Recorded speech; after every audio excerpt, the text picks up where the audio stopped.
নাযায় বাইদেউ, এইটোৱে আমাৰ লাষ্ট ষ্টপেজ। আপুনি কলৈ যাব?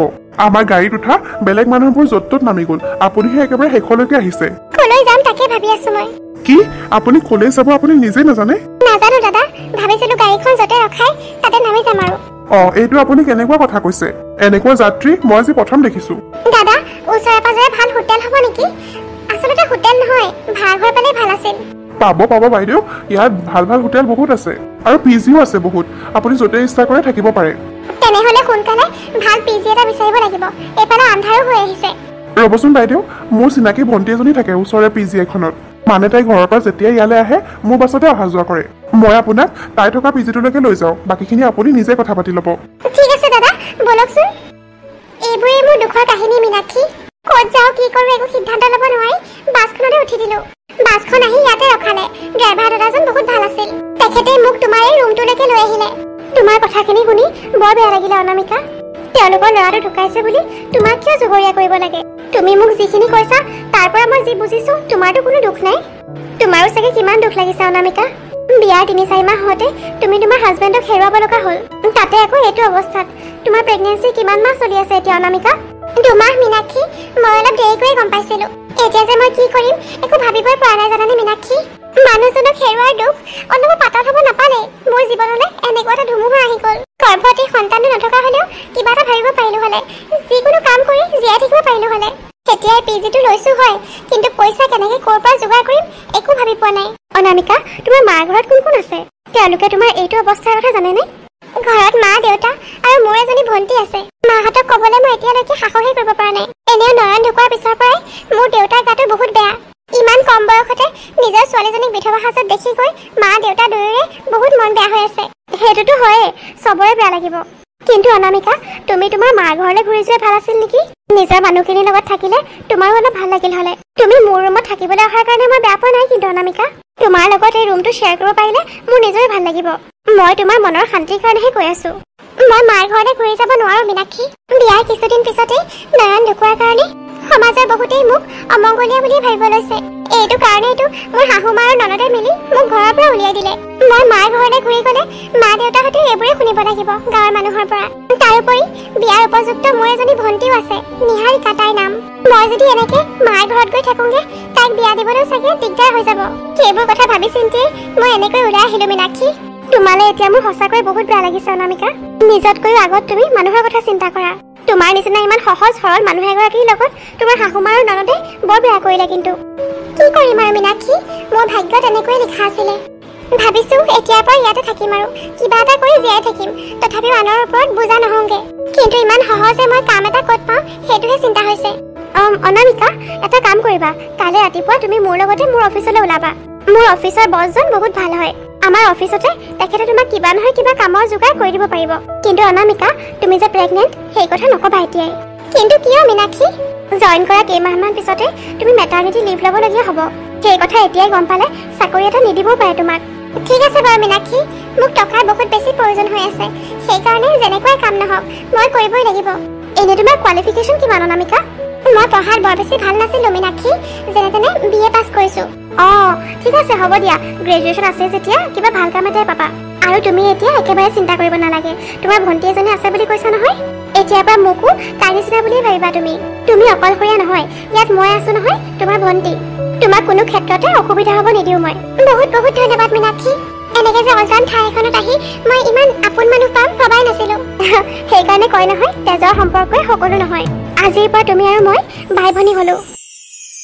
অনামিকা, তুমি এটা কাম কৰা, তোমাৰ ঘৰলৈ ফোন এটা কৰি দিয়া। তেওঁলোকেতো বেলেগৰ পৰা হ'লেও গম পাব যে তোমাক তোমাৰ হাজবেণ্ডৰ ঘৰৰ পৰা উলিয়াই দিছে। তেতিয়া দেখোন তোমাৰ মা দেউতা আৰু ভণ্টিয়ে বহুত বেছি চিন্তা কৰিব। তুমি ঠিকেই কৈছা মীনাক্ষী, মই ফোন এটা কৰিয়ে দিওঁ। মানুহ ইমান বেয়া থাকেনে বাৰু? মোৰ ছোৱালীজনীয়ে গিৰিয়েকক হেৰুৱানো কিমান দিন হৈছিল, সেইটো দুখৰ পৰা দেখোন তাই ওলাই আহিব পৰা নাই। এতিয়া এবাৰ তাই শাহুৱেকে এনেকুৱা কৰিব লাগেনে? মানুহৰ মুখৰ পৰাহে গম পাইছো যে আমাৰ অনামিকা শাহুৱেকে আৰু ননদে মিলি ঘৰৰ পৰা উলিয়াই দিলে। তাই বাৰু এতিয়া ক'ত আছে, কি কৰিছে? তাই আমাৰ ওচৰলৈ আহিব লাগিছিল। ক'ত গ'লগে বাৰু তাই? দেউতাকেতো এইটো শুনাৰ পিছৰ পৰা পাগলৰ নিচিনা তাইক বিচাৰি আছে, কিন্তু নাই, তাইক ক'তো বিচাৰি পোৱা নাই। ক'ত বা গ'লগে মোৰ ছোৱালীজনী? অনামিকা বায়ে যে মোলৈ ফোন কৰিছিলে সেই কথা মাক কৈ দিওঁ নি বাৰু? মা দেউতাই ইমান বেছি দুখ কৰি আছে, কিন্তু ক'লে যে মোৰে বিপদ হ'ব। অনামিকা বা ক'ত আছে সেই কথা জনাৰ পিছত মা দেউতাই তাইক কেতিয়াও তাত থাকিব নিদিয়ে। জোৰ কৰি হ'লেও ইয়ালৈ আমাৰ ঘৰলৈ লৈ আহিব। তেতিয়া মোৰ আৰু বিজয়ৰ বিয়াখন কি হ'বগে? বিজয়ে মোক বাৰে বাৰে কৈছে অনামিকা বা যাতে কেতিয়াও আমাৰ ঘৰলৈ নাহে। অনামিকা বাৰ ইমান ডাঙৰ এটা বদনাম হৈ গ'ল, তাইক অমংগলীয়া বুলি গাঁৱৰ চবেই কৈছে। বিজয়ৰ মাক দেউতাকেও এইবোৰ বৰ বিশ্বাস কৰে। কেনেবাকে মোকো অনামিকা বাৰ নিচিনা অমংগলীয়া বুলি ভাবি বিয়াখন যদি কেঞ্চেল কৰি দিয়ে, নাই নাই দেই, মই ইমান ৰিস্ক ল'ব নোৱাৰো। কিমান কষ্ট কৰি বিজয়ৰ লগত মোৰ বিয়াখন ঠিক হৈছে। আৰু এনে অনামিকা বাই কৈছে নহয় তাই বোলে ঠিকেই আছে। নিহাৰিকা, তোৰ কি হৈছে আকৌ? তই অথৰিৰে পৰা এনেকৈ কি চিন্তা কৰি আছ? হা? নাই মা, একো চিন্তা কৰা নাই। আৰু তোমালোকে ইমান চিন্তা নকৰিবা, অনামিকা বা য'তে আছে ভালে আছে। তই কেনেকৈ গম পালি? কেনেবাকে তাই তোলৈ ফোন চোন কৰিছিলে নেকি? নাই নাই মা, বায়ে মোলৈ ফোন নাই কৰা।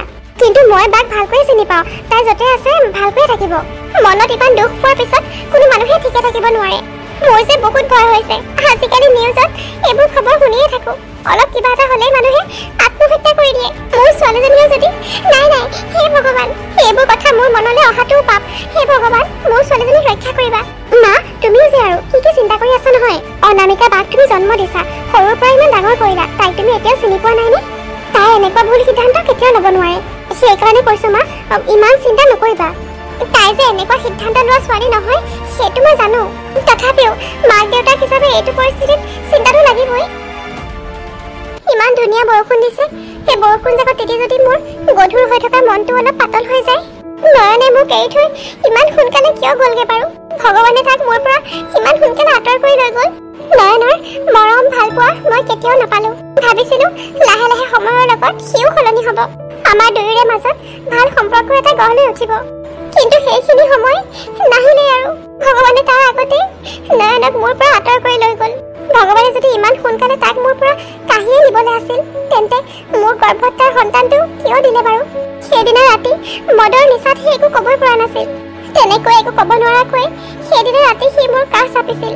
পিছত চাগে তাৰো এইবোৰ মনতে নাছিল। হয়তো সিও জীয়াই থকা হ'লে সিও মোৰ ওপৰতে সন্দেহ কৰিলে হ'লে, শাহুমা আৰু পিংকিৰ নিচিনাকে। আৰু কি ঠিক, কিজানি সি মোক বিশ্বাসেই কৰিলে হ'লে, কিজানি এই খবৰটো পোৱাৰ পিছত সি সলনিয়ে হৈ গ'ল হ'লে। অনামিকা, কিহে পাইছে তোমাক? এনেকে যে বৰষুণত আহি তিতি আছা, বেমাৰ নহ'ব নেকি তোমাৰ? এতিয়া তুমি অকলশৰীয়া নহয় অনামিকা, তোমাৰ বেমাৰ আজাৰ হ'লে তোমাৰ গৰ্ভত থকা সন্তানটোৱে কষ্ট পাব। ব'লা ব'লা, সোনকালে ভিতৰলৈ ব'লা। বৰষুণ জাকত তিতি অলপ ভাল লাগিছে অ মীনাক্ষী। মনৰ বোজাবোৰ যেন বৰষুণৰ এই পানীবোৰে অলপ পাতলাই দিছে। মনৰ বোজা পাতলাবলৈ আহি তুমি তোমাৰ গৰ্ভত থকা সন্তানটো কষ্ট দি আছা। তুমি এতিয়াৰ পৰা বহুত সাৱধান হৈ থাকিব লাগিব অনামিকা। নিজৰ লগতে তুমি তোমাৰ সন্তানটোৰো কেয়াৰ কৰিব লাগিব। মই থাকোঁতে তুমি এই পাগলামিবোৰ কৰিব নোৱাৰা। ব'লা ব'লা, সোনকালে ভিতৰলৈ ব'লা। মোৰ সন্তানৰ একো নহয় মীনাক্ষী, তুমি সেইবোৰ চিন্তা নকৰিবা।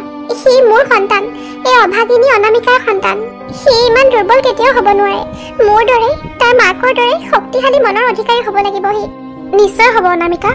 আহিব লগা গৰাকী ল'ৰাই হওক বা ছোৱালীয়ে, চাবাচোন তোমাৰ দৰে এটা ভাল অন্তৰৰ অধিকাৰী হ'ব। এতিয়া ব'লাচোন সোনকালে ভিতৰলৈ। আৰু বেছি দেৰি তিতিলে কিন্তু তোমাৰ চৰ্দি জ্বৰ হৈ যাব। মীনাক্ষী, তুমি মোৰ কাৰণে ইমান চিন্তা কৰা?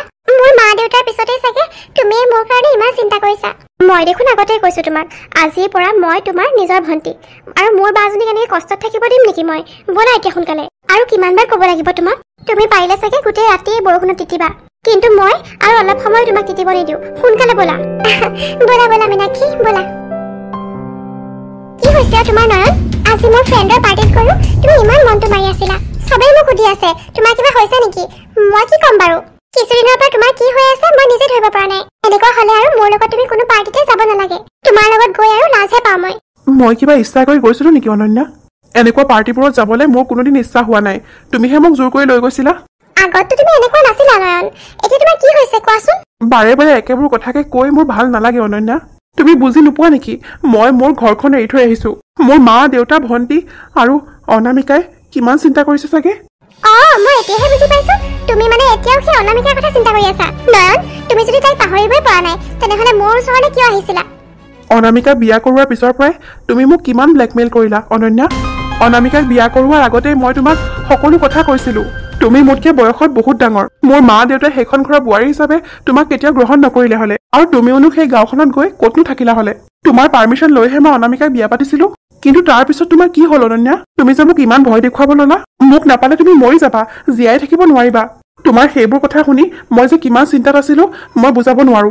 বেচেৰী অনামিকাৰ লগতো মই এদিনো ভালকৈ মা দেখাৰো নিদিলোঁ। তাইনো কি দুখ আছিলে? বেচেৰীয়ে বহুত চেষ্টা কৰিছিলে মোৰ অকণমান মৰম পাবলৈ।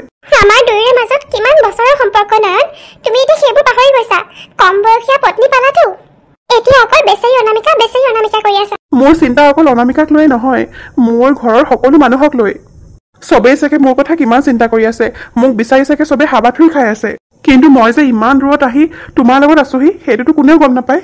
পুলিচক ইনফৰ্ম কৰিলেও পুলিচেও চাগে ইমান দূৰত নিবিচাৰেহি।